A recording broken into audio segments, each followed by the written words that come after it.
Yun, magandang hapon po sa inyong lahat. Good afternoon po at welcome back po dito sa ating video. So, medyo maaliwalas na po yung kalangitan. Although meron pa rin po tayong mga ulap-ulap. Muulan pa rin ng paunti-unti, pero yung po malakas na ulan wala na. Okay? So, hopefully po yung ating mga tanim ay naisalba po natin, naiiwas po sa mga baha at sana ay makarecover naman po yung ating mga kasamahan na sinalanta po ng flood ng bagyo Sienteng. Okay, so dito ay bigyan ko kayo ng update dito sa ating manukan. So from yung mga dalawang sunod-sunod na bagyo po ay nakaranas tayo ng casualty dito po sa ating manok.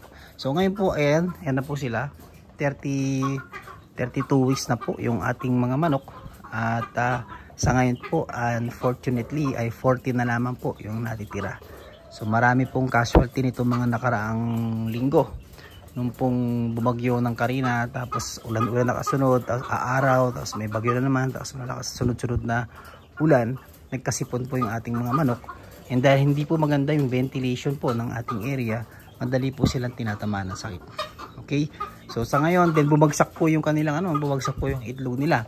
From 98%, bumagsak po yun ng 70%, 65%. So yun po yung yung actual na nangyayari po pala, sa mga may business ng RTL. Bumabagsak. Ang good news guys ay after po bumagsak, nagkaroon tayo ng recovery program, feeding program, saka medication program, na ipabalik ko naman siya pabalik ngayon. So as of today, ngayong araw po ay nasa 95% na po uli ang kanilang pangitlog.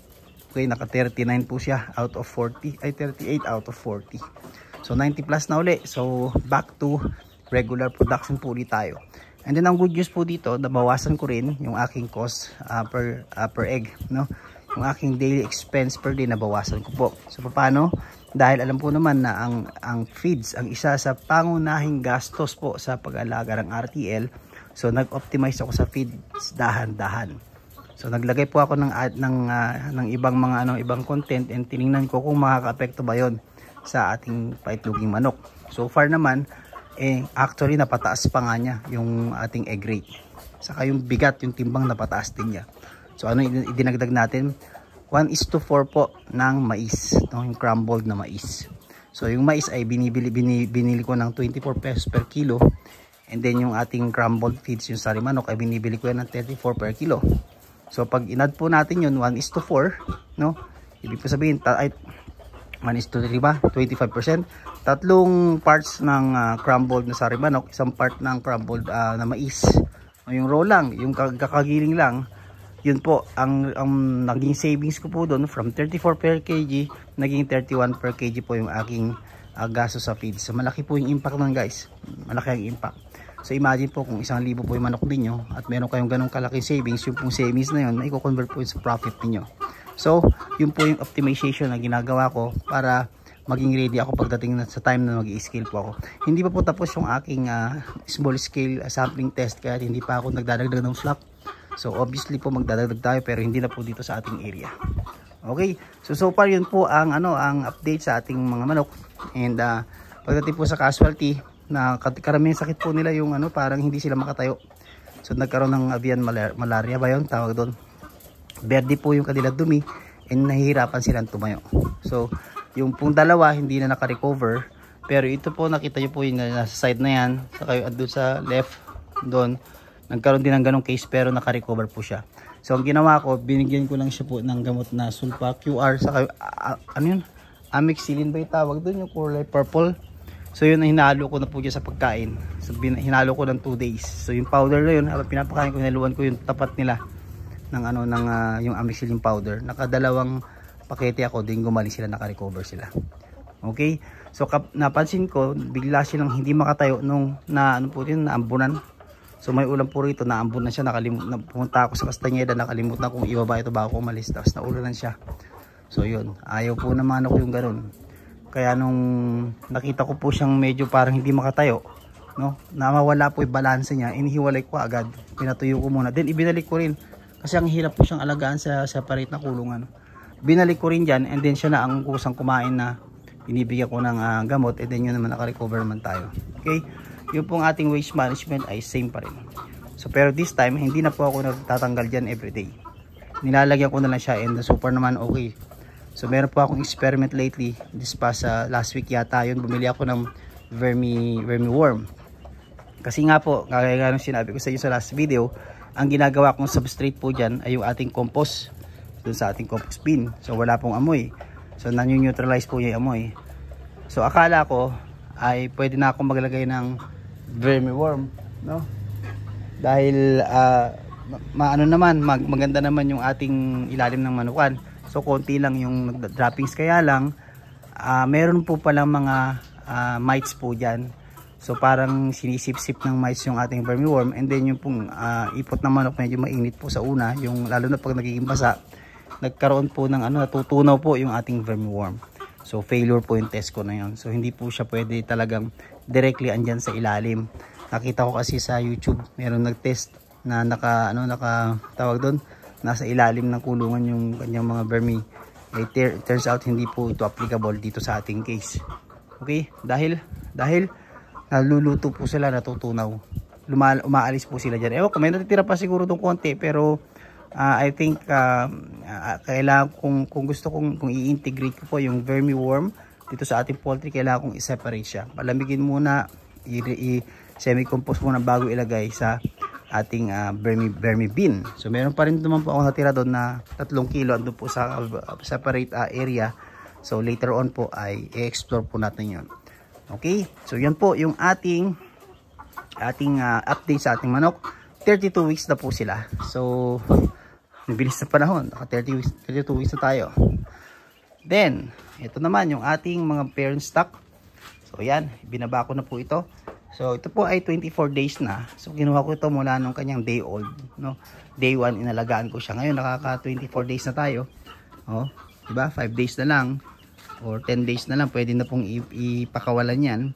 Pero ang plano ko po diyan ay hindi ko po siya pawawalan hindi ko po siya hahayaang nakatouch yung paa nila dito sa semento. So medyo i-elevate ko po. Bili po siguro ako nung yung parang paleta na plastic para nakatungtong po sila.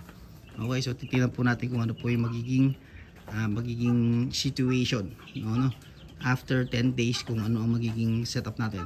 But basically po, ang plano is ito po yung kanilang magiging kulungan. Yan. So magiging 3 kwarto po ito, or yes, 2 kwarto sila, habang andito po yung ating RTL, kasi po ito ililipat na po ito sa farm. So hahatiin ko po yan sa 2. Yung isa po ay sa Rhode Island Red at yung isa ay sa BPR. Okay, ang kanila pong kapartner, male partner po nila ay Rhode Island Red na pure. Okay, so silipin natin yung kaka-vaccine ko lang po nito kanina, no? Nag-vaccine po kami ng Lasota N1B1 by tawag doon, yung live. Okay, para sa Lasota. Okay, yung droplets po yung sa eye saka sa tuka. Yun po yung ating bakuna kanina. Tingnan natin. Yun, no? So, yan po yung kanilang situation. Yan po yung kanilang kondisyon. Yan. Okay. So nakalipat ito. Naalala nyo dati nasa nasa taas doon sa loob ng bahay. Malalaki na. So kailangan ko na silang ilabas. At I think mas malaki na po yung chance nila na mag-survive dito ngayon sa kanilang kulungan na ganitong setup kaysa po dun po sa loob. So unti-unti ay ina-acclimatize ko na po sila sa kanilang kulungan. So after 14 days siguro ay iyaano ko na to, ipapakawalan ko na dito sa kanilang mas malaking kulungan. So ito lamang po, DIY lang naman to na na brooder. So ito yung aking mga seedling cabinets.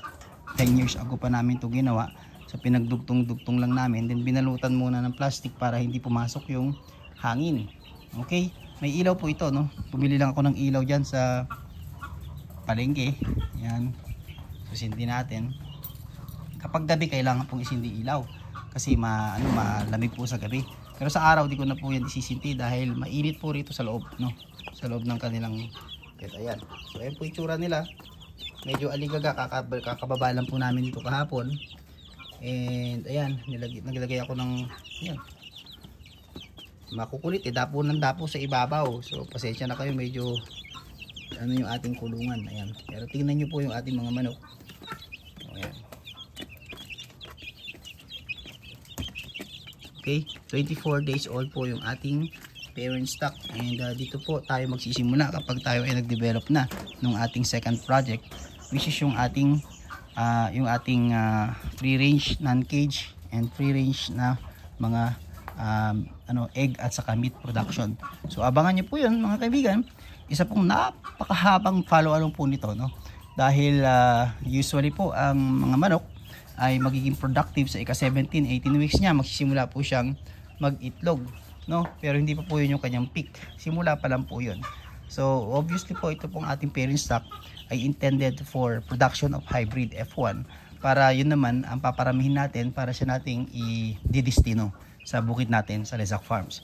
So soon guys, magkakaroon tayo ng poultry products, non-cage and free range meat po ang ating target na production.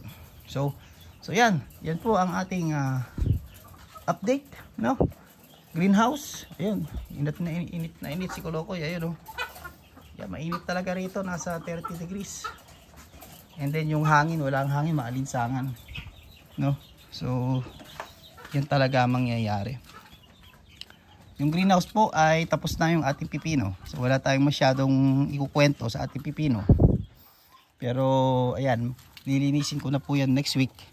Sakto, tama-tama, wala po tayong delivery, kaya maglilinis na po tayo ng ating greenhouse next week para i-prepare at maging taniman po ng mga lettuce. Yan, aalisin natin uli mga baging na yan, iririgambol yung bed at sisimulan po natin uling magtanim ng sweet pepper dito po sa ating greenhouse. Okay, dito ang plano ko po ay sibuyas na puti saka sweet pepper. Abangan nyo po yun mga kaibigan. So sa ngayon wala ako masyadong maibahagi dyan.